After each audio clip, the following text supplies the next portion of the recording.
Well, hello guys, my name is Nick from Nick's Toy Garage, and today we are working on a 1982 Ford Cortina Mark IV. The brown one is a 1982, that's the one we're going to restore, and the red one with the smashed roof, I think you can clearly see it, is a 1984 with the cream windshield. So when the brown one rolls into frame, it's late again, and there is the red one. So let's back up the truck. Thank you, Nick. So let's take a closer look at both models. So starting with the one we're actually going to restore, the brown one. So as you can see, it's quite dirty. The roof is bent downwards and to the right of the vehicle. Now the doors still lovely, they open, that's awesome, and the interior is quite dirty, but that's after, what is it, 20, 30, 37 years of playing, something like that. So on the red one you can see it's not only squashed in, it's shaped like a banana, and as I always say, I love bananas but not in my Matchbox cars. So why the red one? As you can clearly see, the base from the red one, oh my god, Nick, the red one is a million times better, and as we can clearly know, a million is better than 0. So let's just swap the bases and save myself a lot of trouble. So let's get to drilling 6. Yes, you heard me, 6 rivets. So that were the first 3. Nice edit there, Nick. Pretty proud of myself from that one. Then I take my handy dandy screwdriver and just open up the first model. So that's the, oh, don't drop it, you. So that just throw it away, why not? So this is the parts vehicle, I guess, and normally you're not supposed to pull that off, but it was hanging loose, and I'm an idiot, I know. So this is the interior we're going to use and the base we are going to use, because they are just in much better shape. So now let's get to the brown one. Again, 3 rivets, one in, just make sure your drill is attached, 1 in the front and 2 in the back. Again, take my handy dandy screwdriver and open up the base. This one just opens right up. So let's quickly compare the insides. Yeah, it's the same as the outsides. Who would have figured that out?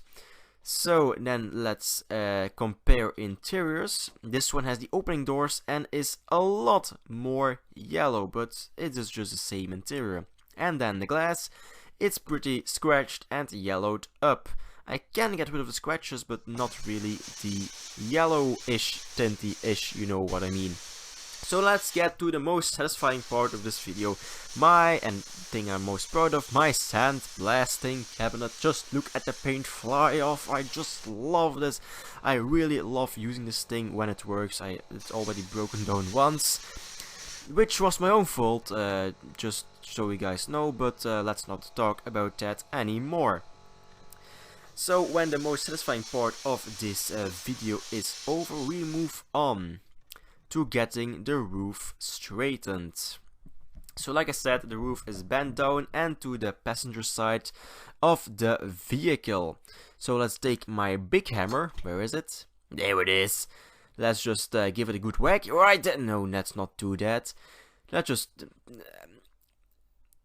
right there, it's fixed. No, let's just actually try to do a smart edit. And because I don't know my own force, I actually managed to snap one of the A-pillars, straightening this out, but that's not really a big deal. Just take a little bit of my body filler and just fill in the crack. After that's over, take some sanding paper and sand it to shape, and nobody will ever know the difference. Now for primer, I'm using a fine surface primer by Tamiya. Just 2 coats in total, one with the doors closed, one with the doors open, leaving between 15 to 20 minutes to dry between coats. And don't forget to paint the inside, because of reasons. Now next, let's concentrate on the windshield. So this is a scratched up yellow windshield. Just quickly get some hand polish. I don't have the floor thingy that everybody uses, but this is the best I can come up with. Please, if anybody can send me a link to the floor thingy that everybody uses, yeah, sure. So for color, I'm using a red from Tamiya, and who figures, the week that I order all my parts to fix my paint, my airbrush, and actually order a second airbrush so this wouldn't use, my airbrush decided to start working again like it should. It's still spitting a little bit, but it's not bubbling in the paint chamber anymore. So I think my airbrush got scared and just fixed itself. I'm fine with that, because I had no idea how to fix that thing.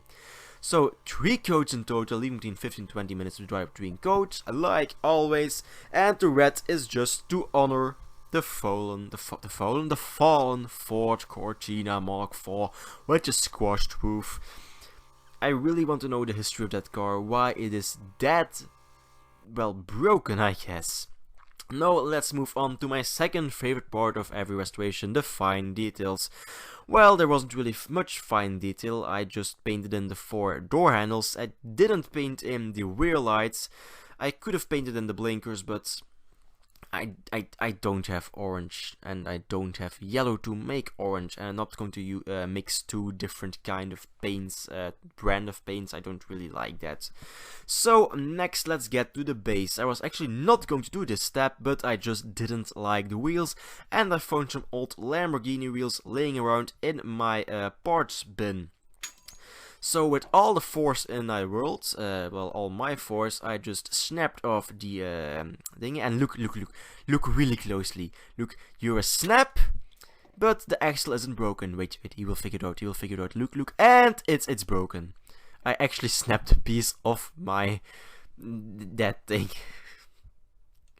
Why am I such, well, why is Past Nick such an idiot? I feel so much smarter than that person on the screen right there.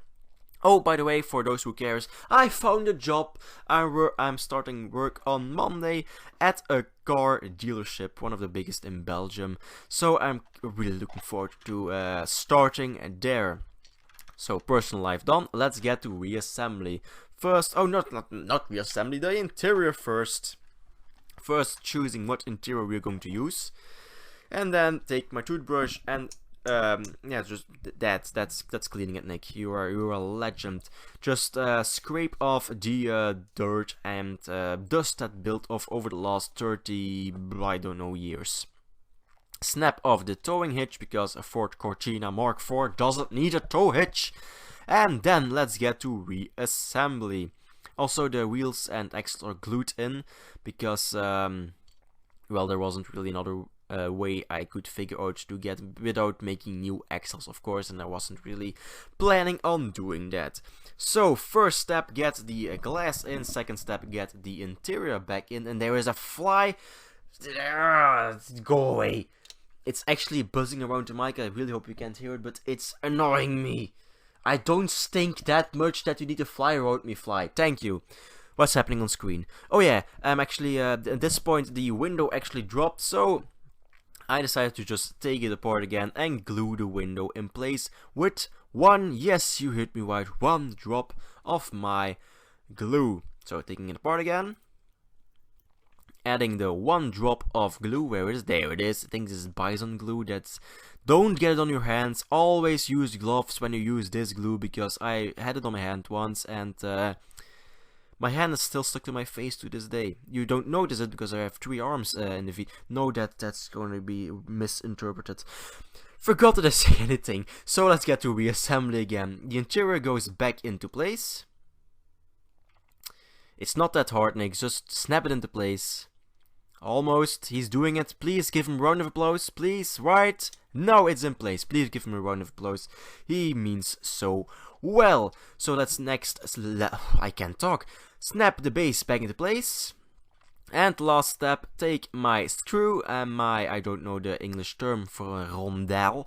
And then take my imbus and just screw it when I actually can get it, because it's small. I'm not used to handling small things. And then just screw it into, just get it in the hole, Nick. Don't stop saying things like that. I don't mean to sound sorry. So after this thing is screwed in, we're going to take a look at it before the restoration. And well, I made two from 2 to 1 and after the restoration. So thank you very much for watching. Please leave a like, subscribe.